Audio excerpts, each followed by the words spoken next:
Right, మరో breaking చూస్తున్నాం. Kakinada seaport limited Kakinada SEZ వాటాలను బలవంతంగా లాగేసుకున్నారన్న ఆరోపణలు ఎదుర్కొంటున్న వైసీపీ రాజ్యసభ ఎంపీ విజయసాయిరెడ్డి కాసేపట్లో ఈడీ విచారణకు హాజరవుతారు. ఇక కాకినాడ సీపోర్ట్ లిమిటెడ్ యజమాని కర్నాటి వెంకటేశ్వరరావు ఫిర్యాదుతో కేసు నమోదు చేసుకున్న సిఐడి పోలీసులు దర్యాప్తు చేస్తుండగా మనీ లాండరింగ్ కు పాల్పడినట్లు గుర్తించిన ఈడీ కూడా రంగంలోకి దిగింది. ఇక ఉదయం 10 గంటలకు బషీర్బాగ్ లోని ఈడీ కార్యాలయంలో విచారణకు రావాలని అధికారులు నోటీసులు జారీ చేయడంతో విజయసాయిరెడ్డి విచారణకు హాజరు కాబోతున్నారు.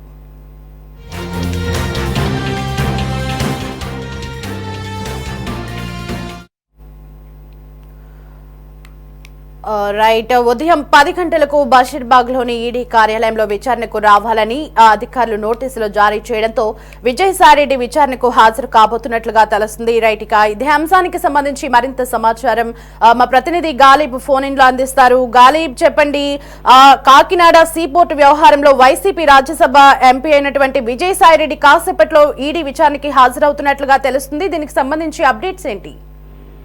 అంటే ఇప్పటికీ కాకినాడ పోర్టుకు సంబంధించి పలుమార్లు విచారణకు రావాలంటూ కూడా విజయసాయిరెడ్డికి ఈడీ నోటీసులు ఇచ్చింది. అయినా సరే పలుమార్లు ఆయన వివిధ కారణాలతో డుమ్మా కొట్టారు. ఇటీవల పార్లమెంట్ సమావేశాల నేపథ్యంలో కూడా ఆయన రాని పరిస్థితి ఉంది. అయితే ప్రస్తుతం పార్లమెంట్ సమావేశాలు ముగిసిన నేపథ్యంలోని ఈ రోజు మరి కాసేపట్లోని ఈ అంశానికి సంబంధించి ఈడీ విచారణకు విజయసాయిరెడ్డి రాబోతుంది. మరి కాసేపట్లోని బషీర్బాగ్ లోని ఈడీ కార్యాలయానికి ఆయన చేరుకుంటారు. ఆ తర్వాత విచారణలోని పాల్గొబోతున్నారు. ప్రధానంగా చూసినట్టయితే ఈ కేసుకు సంబంధించి కాకినాడ సీపోర్ట్ స్టేజ్ కు సంబంధించి అక్రమంగా షేర్లు బదలాయించాలు అనే వ్యవహారానికి సంబంధించి ఇప్పటికే ఆంధ్రప్రదేశ్ రాష్ట్రానికి సంబంధించిన సిఐడికి కర్నాటి వెంకటేశ్వరరావు ఫిర్యాదు చేశారు. కేసు నమోదు చేసిన అనంతరం ఈ అంశానికి సంబంధించి ఈడీ కూడా రంగంలోకి దిగింది. ప్రధానంగా ఈ కేసుకు సంబంధించి గతంలోనే పలుమార్లు ఈడీ విజయసాయిరెడ్డికి నోటీసులు ఇచ్చిన నేపథ్యంలోని ప్రధానంగా గత ప్రభుత్వ వైసీపీ హయాంలోని బెదిరింపులకు పాల్పడి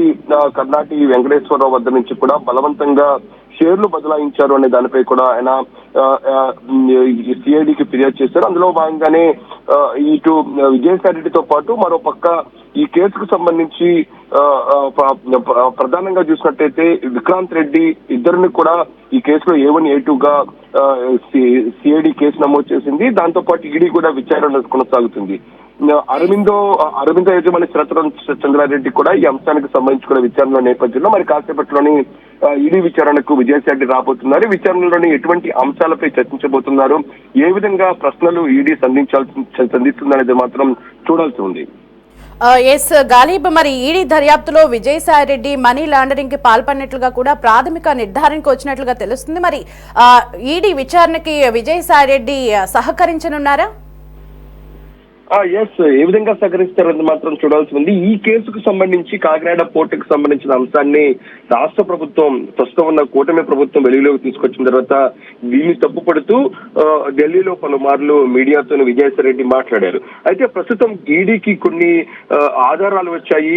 సిఐడి కేసు నమోదు చేసిన తర్వాత ఈ కేసుకు సంబంధించి విచారణలో భాగంగా గతంలోని ఎవరైతే కేవీ రావును విక్రాంత్ రెడ్డి ఏ విధంగా బెదిరించారు, విక్రాంత్ రెడ్డితో మాట్లాడాలంటూ కూడా కేవీ రెడ్డిపై వైవి ఎంపీ విజయసాయిరెడ్డి కూడా ఒత్తిడి చేశారు.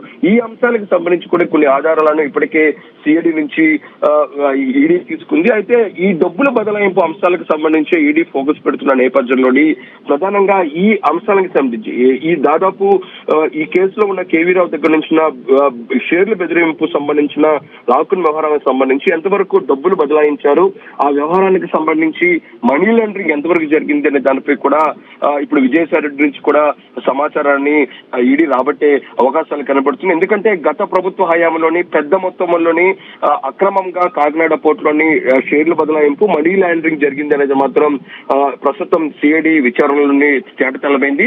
సిఐడి విచారణలోని మనీ లాండరింగ్ పెద్ద ఎత్తున జరిగిందన్నది కూడా వెలుగులోకి వచ్చిన నేపథ్యంలో వెంటనే ఈ అంశాన్ని సిఐడి అధికారులు ఈడీకి సమాచారం ఇచ్చారు. ఈడీ సమాచారం మేరకు పలు ఆధారాలు సేకరించిన తర్వాత ఈడీ అధికారులు రంగంలోకి దిగారు. ప్రస్తుతం ఈ కేసుకు సంబంధించి విజయసాయి రెడ్డి చాలా కీలకం కాబోతున్నారు. ఎందుకంటే విక్రాంత్ రెడ్డి దాంతో పాటు ఈ కేసులోని A1 గా విక్రాంత్ రెడ్డిగా ఉన్నారు, A2 గా విజయసాయి రెడ్డి ఉన్నారు. ఈ స్కామ్ లో అరవిందో యాజమాని శరత్చంద్ర రెడ్డి కూడా ఉన్నట్లుగా తెలుస్తుంది. అయితే A1 గా ఉన్న విక్రాంత్ రెడ్డిని ప్రస్తుతం ఈడీ అధికారులు విచారించారు. అయితే ఈ కేసుకు సంబంధించి విక్రాంత్ రెడ్డి తెర వెనకాల విజయసాయి రెడ్డి ఈ భాగోతం మొత్తం నడిపించారు అనేది మాత్రం ప్రధానంగా ఆరోపణలు వస్తున్న నేపథ్యంలోని ఈ మనీ లాండరింగ్ వ్యవహారానికి సంబంధించి ఖచ్చితంగా సాయిరెడ్డి నుంచి కూడా పలు కీలకమైన సమాచారంతో పాటు ఆధారాలు కూడా సేకరించే యోచనలో ఈడీ ఉంది. ఈ నేపథ్యంలో ఎందుకంటే ఈ రోజు తొలిసారే విజయసాయి రెడ్డి ఈడీ విచారణకు వస్తున్నారు. గతంలోనే పలుమార్లు పిలిచినా సరే ఆయన పార్లమెంటు సమావేశాలు సాగుతూ దాన్ని డుమ్మా కొట్టిన పరిస్థితి ఉంది. అయితే మరి కాసేపట్లో బషీర్బాగ్ లోని ఈడీ కార్యాలయానికి వస్తున్న నేపథ్యంలోని ఈ పలు కీలకమైన ప్రశ్నలు కూడా ఈడీ అధికారులు వేయబోతున్నారు. షేర్ల బదలాయింపు ఏ విధంగా జరిగింది, ఆ బదలాయింపు ఏ విధంగా చేశారు, చట్టపరంగా చేశారా, మనీ లాండరింగ్ కి సంబంధించి కూడా పలు కీలకమైన ప్రశ్నలు కూడా వేసే అవకాశాలు కూడా కనబడుతున్నాయి. ఎందుకంటే ఈడీ వద్ద ఇప్పటికే పలు ఆధారాలు ఉన్నాయి. దానికి సంబంధించిన డాక్యుమెంట్లు కూడా కేవీరావు దగ్గర నుంచి కూడా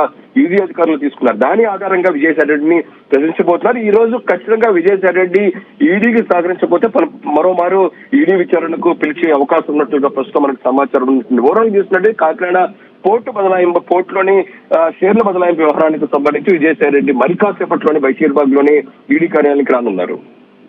thanks for the updates Ghalib.